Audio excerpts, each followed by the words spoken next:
avant de dissoudre le Parlement, ceux qui il y a FCC va obtenir un quart dans le Parlement pour la destituer Félix Antoine Tshisekedi. C'est-à-dire, le parti parce que tu as appliqué l'article 64. Dans la rue. Tu as appliqué l'article 64. C'est un réel plaisir, mesdames et messieurs, de vous retrouver encore dans ces cadres qui reçoit pour vous Christopher Ngoyi. Il est le coordonnateur général de la société civile de la RDC, avec qui nous allons nous entretenir en paix. Nous serons bilingues, comme d'habitude, sur la journée internationale de la démocratie, mais aussi cette rentrée parlementaire qui a fait écho de la présence de Joseph Kabila Kabange, sénateur à vie, mais aussi un mot sera issu de lui par rapport à la CENI où la refonte, s'il faut le dire ainsi, soit la restructuration, fait monter un débat dans la clameur publique, mais aussi dans les salons politiques. Je m'en vais déjà lui dire bienvenue, Cordon. Bonsoir, cher ami. La santé, vous allez bien? Oui, Dieu nous fait grâce. Alors déjà, nous serons bilingues, parce oui. que les gens nous ont demandé d'être un peu bilingues. La première question, il s'agit de cette journée internationale de la démocratie. Les gens voudraient commencer par le fait que c'est Félix Antoine Tshisekedi, ou hasard président de la République. Christopher Ngoyi, peut-on dire que le lot démocratie tant soit paix, ils ont pour s'installer, ou bien c'est encore un long chemin en RDC à faire? Bon, d'abord, démocratie Zanini. Dans le Poto-Balobi, c'est un régime politique dans lequel le peuple dispose du pouvoir souverain et l'applique en respect des principes démocratiques. C'est un pouvoir organisé selon les principes, c'est un pouvoir où c'est l'État organisé selon les principes démocratiques. D'une part, le cadre constitutionnel, le respect de l'opposition et de la minorité, la balance de pouvoir, la balance des pouvoirs. Cela voudrait dire que les piliers de la démocratie, la base même de la démocratie, qui est le peuple, appelé à se gouverner lui-même, à se constituer en pouvoir, que ce peuple est pris en considération et placé au centre de l'organisation même de la société. Et le peuple, à ce moment-là, exerce son pouvoir, c'est-à-dire l'État qui fonctionne avec des institutions, et ces institutions, à leur tour, sont animées par les représentants réels de ce peuple. C'est-à-dire qu'il y a séparation des pouvoirs, équilibre, donc chaque pouvoir contrôle l'autre et est contrôlé aussi par l'autre. Et c'est un système dans lequel le peuple est roi, parce que c'est sa volonté qui est appliquée. Oui, Blair Fati, dans les prémices de la démocratie en RDC. Savez-vous que notre peuple, le peuple congolais, aspire réellement à la démocratie? Vous êtes sans ignorer que notre pays, la République démocratique du Congo, porte ou voudrait que l'identité soit teintée de la démocratie. Donc le Congolais, dans sa conception, c'est un démocrate, même si aujourd'hui, on voudrait l'entraîner vers les penchants tribalistes, ce qui est rétrograde, même si aujourd'hui, on voudrait lui inculquer des pratiques xénophobes, mais ce n'est pas dans son âme. Et pour revenir à l'ère Fachi, je voudrais dire que la démocratie, c'est un processus qui doit s'apprendre et pour ce faire doit être porté par des hommes imbus de grandes valeurs universelles, des hommes préoccupés par le bien du plus grand nombre, le bien de la communauté. Et aujourd'hui, nous avons la chance d'avoir un chef de l'État qui est imbu de ces valeurs-là, qui se préoccupe, qui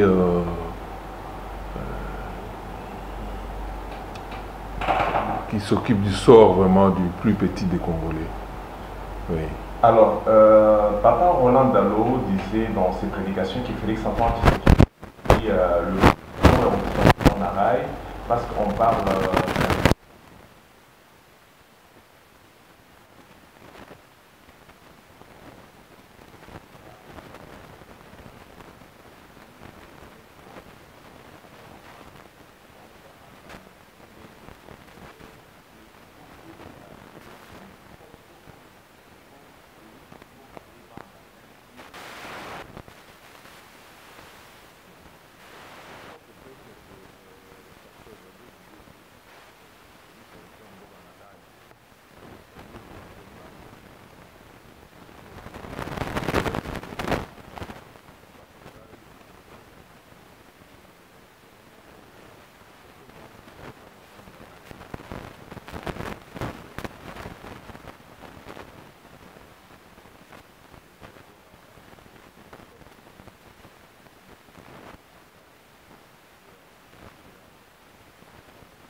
mal appliqué pour la démocratie aux Ayamonoko.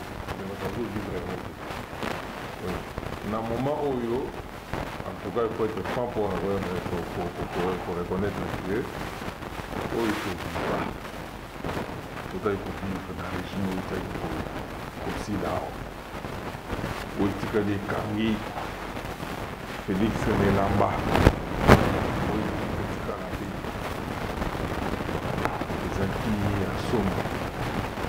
Tomoni liwana misu mbala na mbala azokanga yo bamemi yo babi mbala oyo tozoboma yo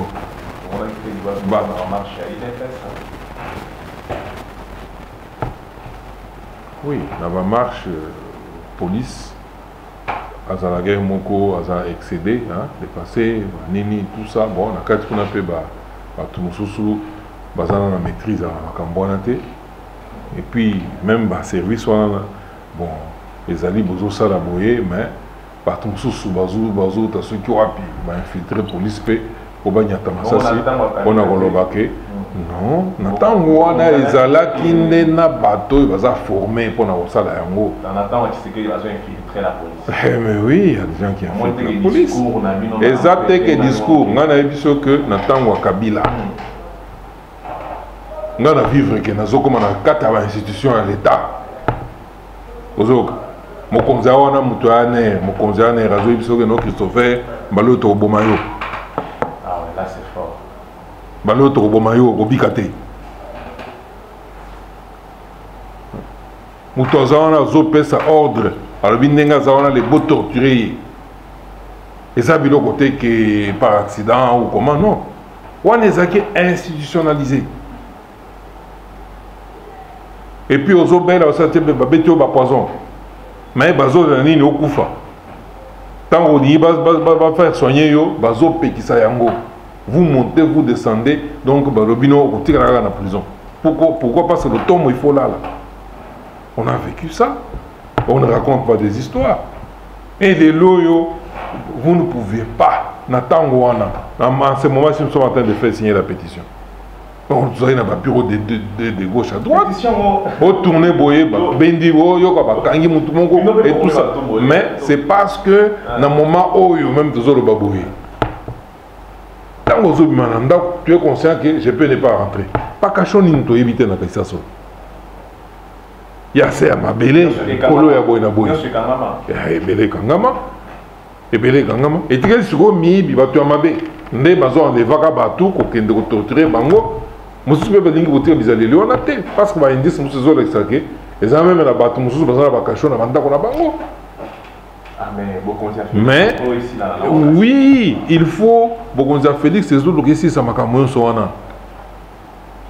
Pour qu'il sur la pétition. Bon, tous ont la démocratie. Parce que la démocratie, il faut pouvoir nous des actes, y compris justice. Justice, il faut ça là. Puis tu vis dans un moment où Zoya, bah juge, bah Zosambi ça y est. Bah tu as mis un madame au pays bazalaka. Bazolo banabino bazolo na bavocat na yo ke ndenge za wana so limeka osamba to bambo 20 ans la sengi biso to bamba yo 20 avant même au bando osamba c'est pas condamné déjà c'est pas condamné déjà donc la seule solution c'est quoi na boye osamba il y a moins de irrégularité côtière on li ba on a cour constitutionnelle auquel na ba papa justice wana esengeli ba réformer yango. Ba réformer yango lelo na mona maman moko na vidéo azolo en tout cas tokendo loka soki ba juriste ya wapi ba ya ko banda ko sala justice na mboko parce que ba nyonso ando na biso nyonso ba no tozotangisa et tout ça bazana ba université kuna zéro mais na moni batu quelqu'un qui est intelligent et tout ça azo vanda boya azolo ngola ono batu ni est-ce que Mokano bazuna aventurier mokuna ya kolongola 2 tours dans l'élection à président de la République et un tour. Est-ce que c'est normal? Oui, c'est conforme à la Constitution. Non. Cour constitutionnelle. Les loyaux, justice, il y a Congo, il faut réformer. On a une mission à l'Iboso, Félix. Alors, il y a un oiseau tala. Conseil supérieur de la magistrature, bango ba miyebi. Ba yebi entre bango moko. Nanalia kanyaka na sala boy na boy ba proposer que longola mutu tel tia place boy longola o tia place boy ono ba longola ka pona ni on essaie bonga nzamba pesa kio pour le moment il faut qu'on réformer justice batika biso ba makambo ya oh non la disposition à article boy na boy pour le moment c'est le moment de la réforme faire pour réforme personne ne peut y échapper quel que soit ba astuce sur besoin ko sala et puis justice c'est affaire ya peuple parce que ça va comprendre la population biso ba population to sepeli na oyo Félix a sali population a sepeli nango parce qu'il faut juste ba réformer au sepeli le monde il a rentré parlementaire parce que besoin d'avoir loi sakata loi minako et tout ça au monde il a rentré parlementaire que sens ya Kabila ba sobelela que tolingi issue ya Tshisekedi côté musu balobi tolingi dissolution ya parlement ou baso la une décision pour na nini ka pour na makambo ya ba juge ni balé mais monsieur constitutionnel au balé on a pour la cassation yo la 5 pétition na numéro A pour na dissolution ya parlement vous on a un nombre comme finalement ils sont que na mur wapi les lots baso même bisonde lokola ba meme parce que kangi singa ba même na abattoir Tomitika tokendra parce que toi va m'aimer. Toto le bakeno réellement tous un peuple souverain. Toboya. Toboya le kwana. Parlement na bato na baza nommé. Quand en vacances parlementaires, moi j'ai circulé, j'étais partout. Parce que na ba rapport nyonso. Particulièrement comme on a un terrain. Oh ba mon ani moi mouké, ce sont des gens bani ba laksake. Ils ont une petite base, baye, bapé, c'est bambongo, parce que ba drapeau, aux hommes, chaque monde a un drapeau. Non, mais pas drapeau, non, mais pas pour bien mébélé. Bah, je n'ai pas bien go. Mais, bah, n'est-ce pas zo zongabo. Vacances parlementaires, bah, ça va, on peut pas gagner aux oies, n'dingi ça dans la population. Bah, ils appellent population, bah, rendre compte, bah, ces rapports. Là, n'est-ce pas tout le monde a vu le mécanisme. Particulièrement comment on a la population. Même pendant qu'on a parlé du peuple, comme bayebayi que babendi patron bango on a des bêtises. Tout le monde a dit bango le bilobi ba keko senga protection di bino boza ba représentant un peuple. Bozo qu'on a parlé du peuple. Vous savez, le peuple, vous êtes censé envoyer par le peuple et représenter ce peuple. Pour que la population, contre-population, protection contre le même peuple. Alors, il y a un problème. Il y a un problème. Il y a des militants de certains partis. Non, non. S'il y a des bêtises, n'a pas de salé locaux, le peuple va se retrouver. Pas qu'il y ait non. Tu veux me dire que dans Bokoyo, tu vas salir dans le Makamomoko, que tu vas salir les Kamboboya, tu vas poser acte peuple à Bimina Brava à CP. Pourquoi tu vas poser acte et ça, tu vas poser un mot? Mutu na mutu place azali na bimina ndako ala bino noyi kotambola te bimina balabala pona ko ndo comprendre. C'est-à-dire il y a un problème. Pour faire le bien, ça ne demande pas de faire un exercice. Chaque être humain connaît le bien et le mal. Quand on va ça mabé, ils savent que le peuple en souffre et le peuple va réagir. Et c'est ainsi que nous avons la même sénie. Au moment où premier indicateur, quand on va bunkériser ces nids, bâtir des pylônes, tout de suite, bisous Trobaki et le Koana, et qu'on reflète sur sa volonté et autosuffrage à peuple. Ce sont des signes. Les loyaux démarchent et automonagi lobby. Au comment on a parlé du peuple Wana, côté à ceux qui m'ont dit, ainsi de suite, qu'on dresser police, l'armée contre son propre peuple. Ça n'a pas de sens. Alors c'est pourquoi nous avons la bourse Mounios, à travers pétition, président de la République, quand il a vu le Kouana. Tout le bité qu'il y a 4 Bazate, Bazali. Mais peuple a connu parce que c'est le Bango Bola Moana parce qu'ils sont réels. Alors, dans le moment où la pétition, ils ont refermé 2 éléments essentiels. Dissolution de l'Assemblée nationale, au Parlement Mobimba, et puis divorce na eloko wana ya coalition wana. Ils ont en otage tanga texte ya pétition comme on a bien. Ils ont en otage. Bon ils ont fonctionné parce que Botier mafuta na moto et sika moko. C'est-à-dire bola mounyo so pesa zo ni asa la peuple bango bazana pour na détruire. Mais ça et alternance yamwana. Hein? Non mais alternance, surtout quand c'est de bonne foi, bateau basala mabé va se repentir. C'est une occasion, personne qui bango va se repentir. Pas mission ici à la bonne moto. Mais tout monique, baza soki, bon, je ne sais pas, je ne vais pas qualifier. Mais et l'autre ça nous na bango to bien voté. Mais pour le moment nous disons chaque jour qui passe, biso toujours kola. Bah oh ya kufa bazo kufa, ainsi de suite.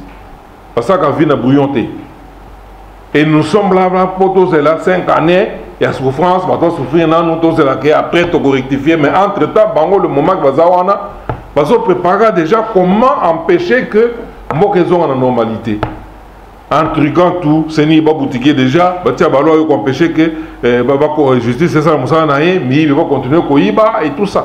On dirait que les Congolais ont courage. Peuple, nous allons maintenant, plus rien ne se fera sans nous. Mais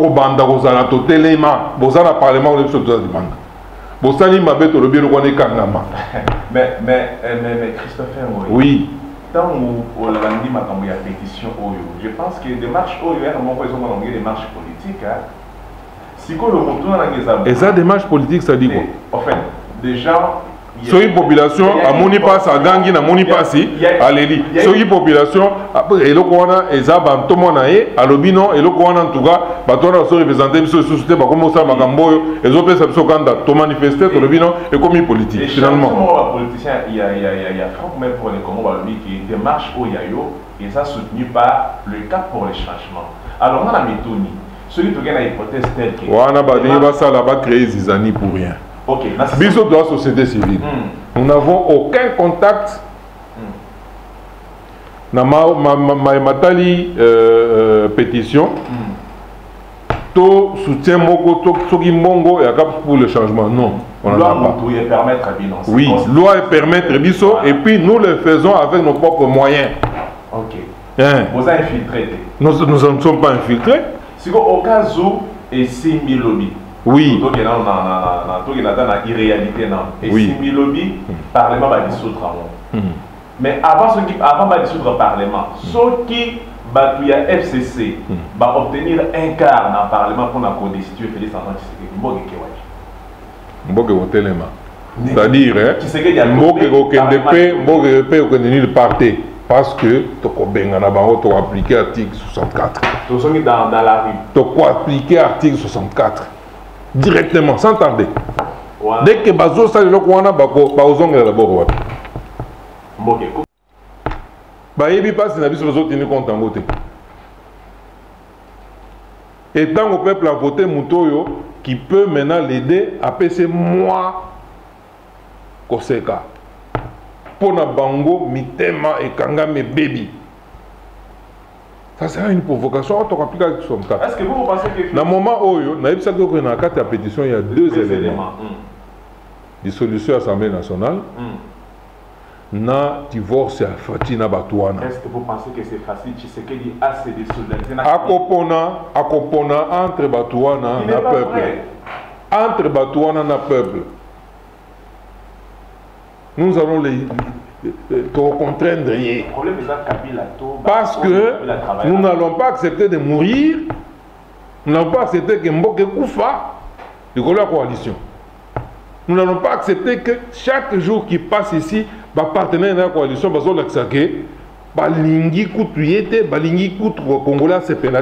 ils font tout ce qu'il faut pour que le pays ne puisse même plus nous appartenir. Et nous allons croiser les bras. Nous disons non. Pour ne pas dire que dans des marches politiques, vous allez décourager et comme politique. Non, non. Tolo baboye. Dito toujours senga baninga nyonso la société civile. Papa, tozana mboko ga moko. Je to vivre na mboko, tozana vie na biso ya bana et tout ça, c'est dans ce pays. To retira ba division mikemiko na pemeni. Faut tout aimer na mboko. Pour le moment, nous avons accompli un haut fait en plaçant un président de la République qui peut aujourd'hui, c'est-à-dire en toute sincérité, qui, quand il dort, il se réveille, c'est pour le bien du pays. C'est un grand acquis. C'est un grand acquis. Tu souffres mingi dans beaucoup. Il est président garant de la nation, mais il communauté. Alors, les loyaux, c'est un acquis que nous devons préserver. Pour tout le reste là, on va s'accorder dans le peuple, on va s'accorder dans le peuple. On va à ce moment-là, on va dissoudre. Martin Fayou ne passe pas langage. Mais tant que Joseph Kabila Kabang est rentré parlementaire. Langage, c'est-à-dire quoi? Non, non, mais il ne faut pas qu'il y ait des. Après Martin Fayou, il court un grand risque d'être accusé de haute trahison. Papa, Biloko Wana, les Amassano Kala. Pour le moment, dans le moment où tu es allé, les Congolais vont koufa. Nzala. Bazo koufa moi bakini na pamba pambo ezo zanga bazana obapito kuna mususu baza pris en otage na kata ba hôpital. Mususu na moment où moi je viens de Katanga. Il y a eu un moment où ba fiebele ba morgue tombé, ba nini ba cimetière tombé ba comme que nous ba biska mususu. Ces gens-là ne reviennent plus. Alors, quand vous besoin d'avoir distraction, non, il faut boyer et tout ça, on est là aventure. Pour le moment, nous menons la procédure, la démarche,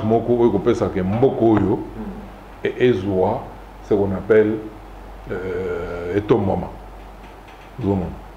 Pour bâtir la biso, émergence, il y a des photos, il y a des nini. Il y a des photos, il y a des photos. Alors, les loyaux, ils sont tous les moga, ils ont fait des piliers au Salake, ils ont l'émergent, ils ont fait des projet, il y a des photos, il y a des photos. Si Kabilo Kouana. Au moins, le sénateur a fait Kabila dans le Parlement, rentrée parlementaire.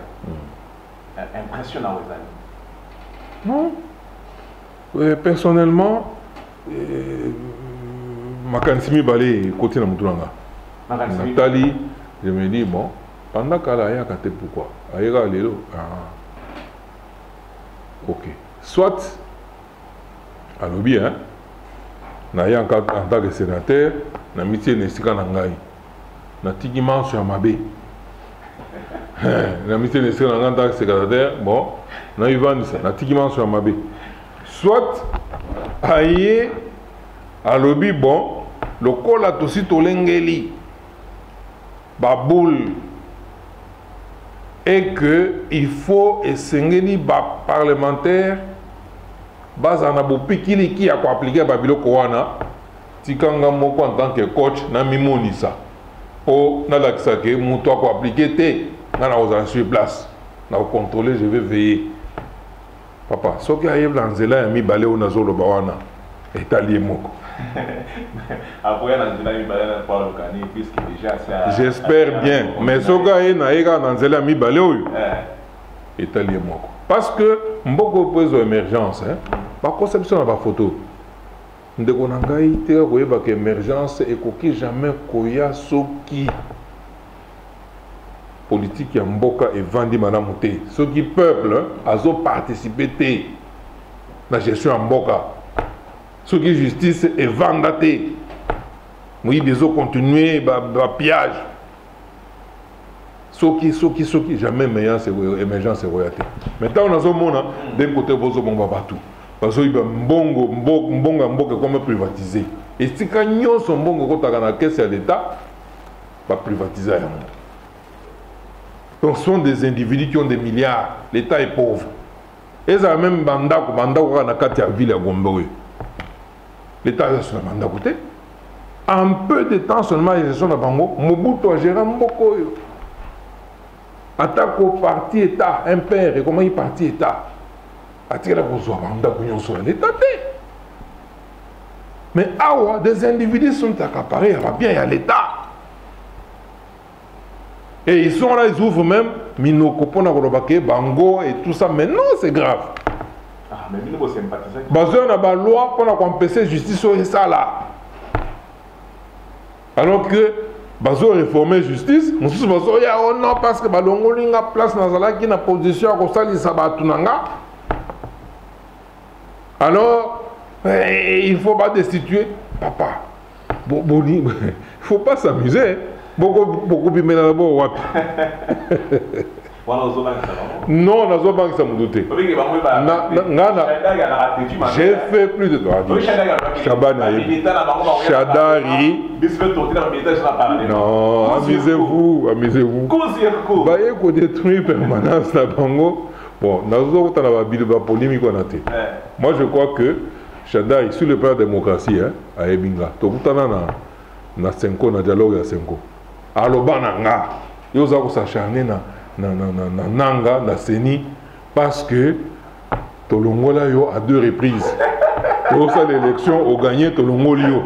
Pour ça ils ont gagné Tolongolio. Et bima na monoko salda et na zone ba na télévision. Est-ce que des gens comme ça mutandengwana il avoue ça au nom baloyo qui dit sa moto on va voir comment on va faire. Na boye même pour se présenter comme candidat. Et puis Batuandengwana qui vous dit ça. C'est-à-dire, dans le Parlement, on a ces gens nommés. Moi, je ne peux pas avoir confiance en eux.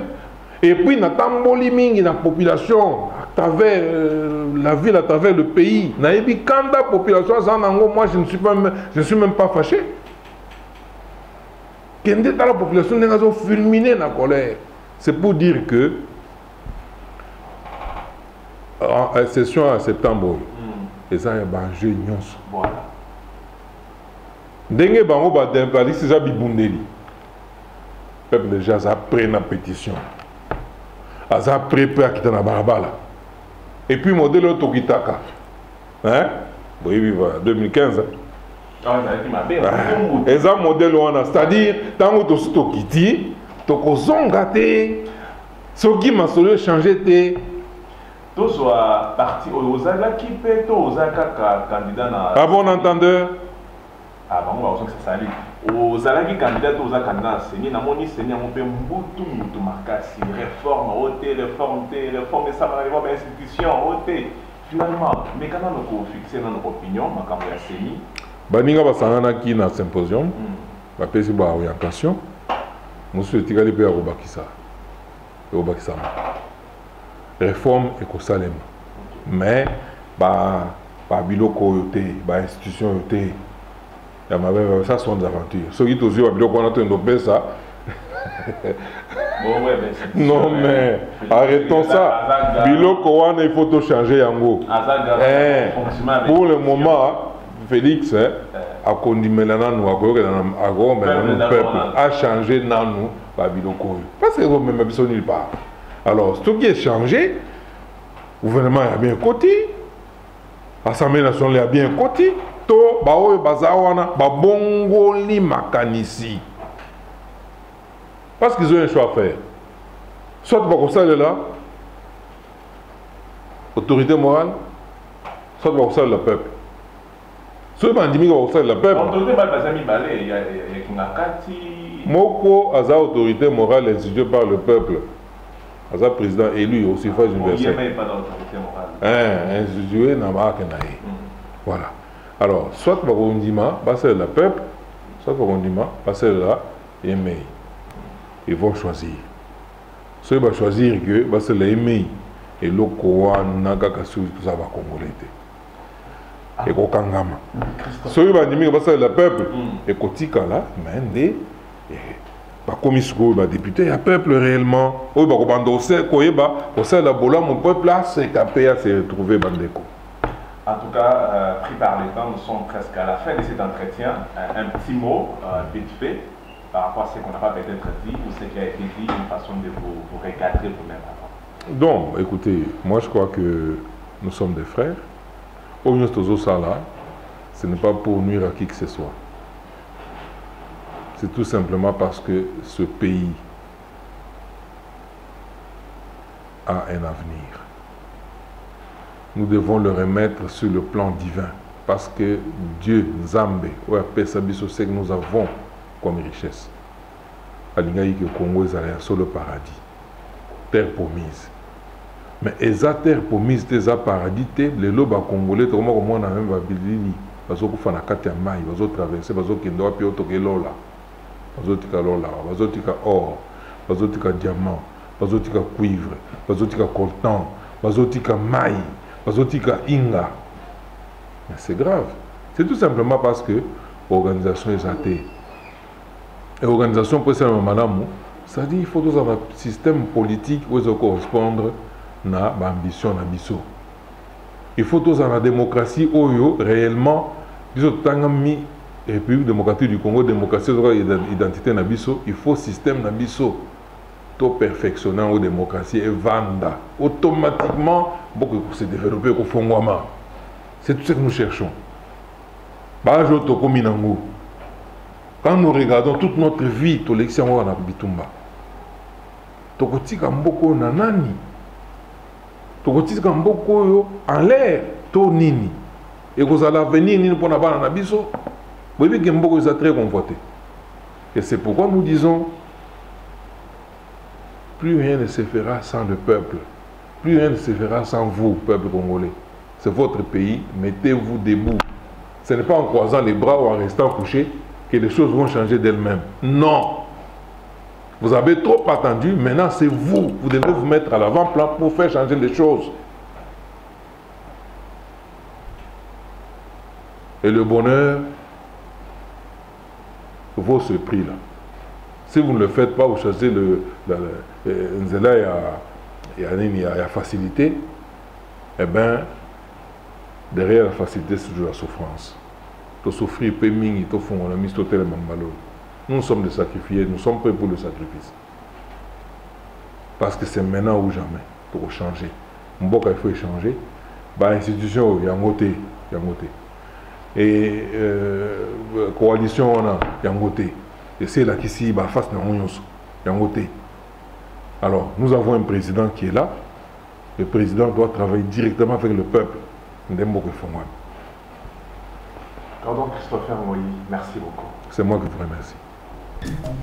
Mesdames et messieurs, cet entretien est terminé et à très bientôt.